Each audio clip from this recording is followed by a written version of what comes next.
Thank you guys so much. I'm really looking forward to sharing a little bit of my life with you guys tonight, so I appreciate it. I'm going to talk a little bit about a business lead. This is the role I've been playing for the last 10 years, starting companies in different places around the world. So this is what I know and I can share with you.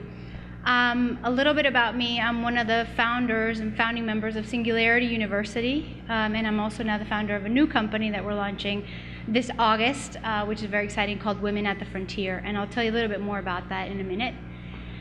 But I just want to get right into it. A business lead, really, what has it meant to me, and what it means to a lot of us when we take on this role. It means this is your idea, this is your vision, this is the strategy that you need to come up with to take this idea into a reality. You need to be really good at communicating this idea to people more than just yourself. It can't just live in your mind or you'll never get anywhere. It also means being authentic. You know, really being able to bring people together. You have to be a magnet for teams that you want to attract, but also for people that will actually take a role in activating the idea that you're looking for. At the beginning stages, I would say yes to people, to ideas, to opportunities. Take it all in. There's a lot of creativity and imagination that can come through as you're saying yes to people. But at some point, you need to say no. Great opportunities are going to happen all the time, and you need to know when to say no, even if it's a great opportunity, or to delegate that out, because now you need to be focused on the business at hand, which is launching it. You know, it's also about inspiring the group and others, creating a group of friends and family and a community that will help you build it. Time management, I think we've heard it today. It's something that's difficult to figure out, especially at the beginning, and especially if you're the business lead, because everything's coming at you. But being aware of how much time you're spending on what part of the business, and thank you, Nick, I think you touched on that, is really important for success. But again, just being believable, being authentic. Your credibility is what also shines through to your team, and it's what it'll attract people to be part of this vision that you're creating. When is it a good time to do it? Now. As somebody who started some companies, it's now. You know, better can be the enemy of good. Yes, you can try to look for the perfect time, the perfect people, the perfect ideas, and sometimes there is a more opportune time to do it. But if you really want to jump in, if it's your passion, if it's your idea, do it. Just go ahead and do it. The best way you're going to learn is to just go ahead and jump in. It's easy to criticize. It's not as easy as taking it all on yourself. So as a business lead, define if this is your idea or if you're supporting the idea of others. As a business, you're a dreamer, right? And where does it start? It starts with inspiration. This is a passion that's coming from you. This is a problem that you're trying to solve. And you're taking this inspiration and creating the idea, which means now it's a concept. It's forming. This inspiration you have is forming into something tangible. And then you turn it into the process of ideation, which means you're now starting to communicate it to other people, more than just yourself. So you're now going through these steps as the lead. You're responsible for building the team. You're responsible for finding the board members, attracting the volunteers or the staff that you're going to have, the advisors. You're also responsible for the internal structure. It might be you that's putting it together, or it might be you that's finding colleagues, acquaintances that are attorneys or accountants that'll help you do it. But it's ultimately, if you're the lead, this is your responsibility. Have you incorporated? Is it going to be a nonprofit? Is it going to be a for-profit? Do you have your bank account set up? Do you have all the systems in place? You know, external structures, again, you are the voice of creating, whether it's the brand, the message, the website, the projects. What is it that you need as the lead? Your technology, your IP, what is your secret sauce? Again, you're pushing this forward because it's what you love to do, it's your passion. You have to find the money to make it happen. There are people that'll help you, but ultimately it's on your shoulders. And you're the one that's gonna help it grow. Our friends at IDEO, really great friend Dave Blakely, that came in and talked to us and presented to us. He was looking at design thinking and how they really put together the idea of innovation, but it's very applicable if you're a business lead as well. You know, if you're growing this idea into something tangible, is it viable? Is there really a business application to this? Can you make it work? Can you launch it? Do people want it? Is this something that you're going to sell or be able to offer to people? Is this in demand? And is it feasible? Can you actually make it happen? Are you the one that can make it happen, or do you need to find somebody else to lead it? Again, can you share this idea that you have? These are some lessons learned throughout the several years that I've put together, and what a leader means to me, and what I've seen the most successful leaders show. If you're the leader, it means it's your job to protect your team and provide for your team. You're providing cover for them to build the dream that you're promoting. It also means you have to make the tough calls. At the end of the day, it's you. You have to take responsibility for the organization as a whole.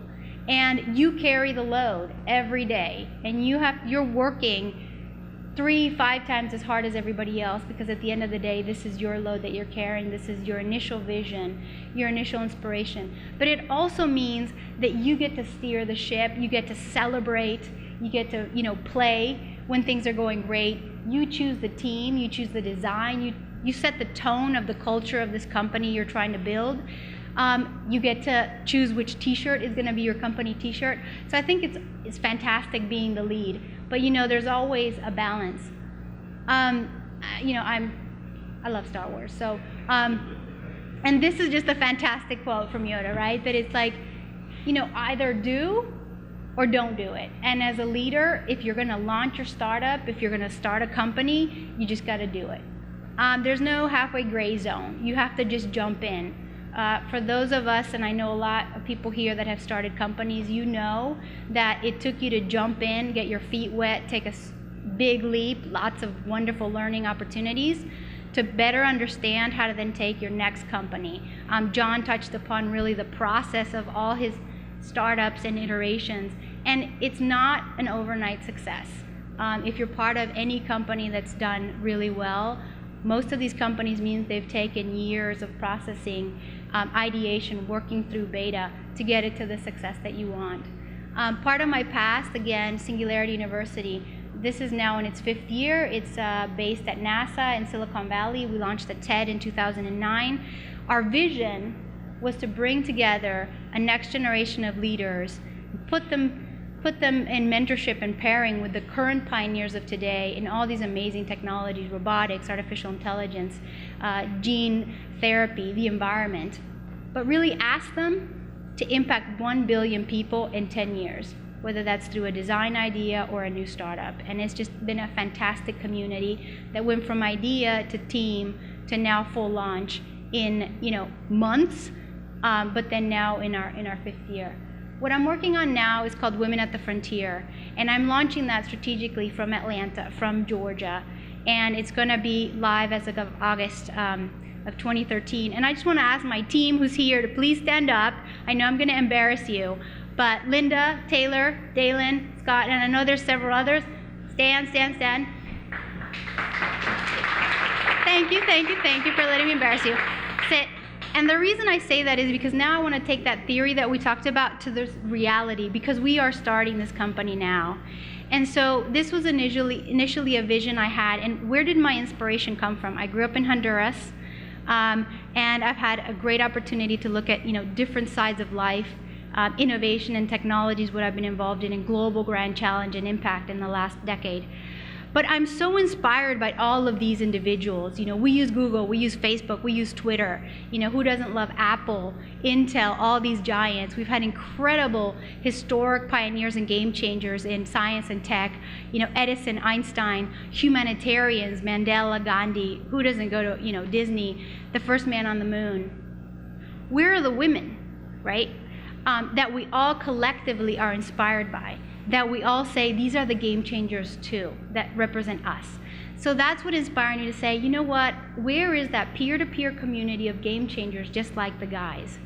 And that's where the vision of Women at the Frontier started from. And these are our core pillars. Again, global. We want to connect all these catalysts around the world. We want to showcase what they're doing. their technology, how they're designing the future, their code that they're building. We want to celebrate the women that are designing our future, as well as the men. And we want to look at enterprises and companies that are looking at social impact and positively improving the world. We've already beta tested it, this idea, in the last 3 years, holding events around the world, in the Valley, with NASA, in Chile, in Brazil, now here in Georgia, and we're going next to other parts around the world. But the reason I wanted to highlight Hippopotamus and these amazing people here is because having ideas is not enough. You take the idea and then you got to attract the team, and you need to be able to speak well about what you're doing so others understand. And I came here to Hype, and I met Michael and I met Scott, and they got it. And they loved me and I loved them, and they allowed me to then be based here at Hype, which then they introduced me to all these wonderful interns that came for the Summer Startup Academy. And Taylor, Dalen, Scott, and the rest of our team got it. They liked it. They like me, I like them. They joined the team. Linda decided, I love it too, and I'm going to design the website for you. And so again, as a leader, you have to be able to attract people to your vision, but allow them also to grow and be the leaders that they want to be. And so we are building it as we go. And it's exciting because what does the leader, what does this lead mean to me is that I get to play with all these wonderful people who are the storytellers, who are the designers, the coders, the hackers, the hacks, the hipsters, and they put their DNA into what we're building. It was just awesome to be able to interview this woman today, Dr. Mae Jemison, who we're going to feature in our profile series coming out on our new website. Dr. Mae Jemison is the first African-American female to go to space. Incredible. And her advice also as a leader is to not take things so seriously. You got to have humor. You got to laugh at yourself. You're going to fail many times, and it's okay. And if you're going to take a fall, she said, make the biggest splash. Get up, dust it off, and keep going. So with that, thank you guys so much.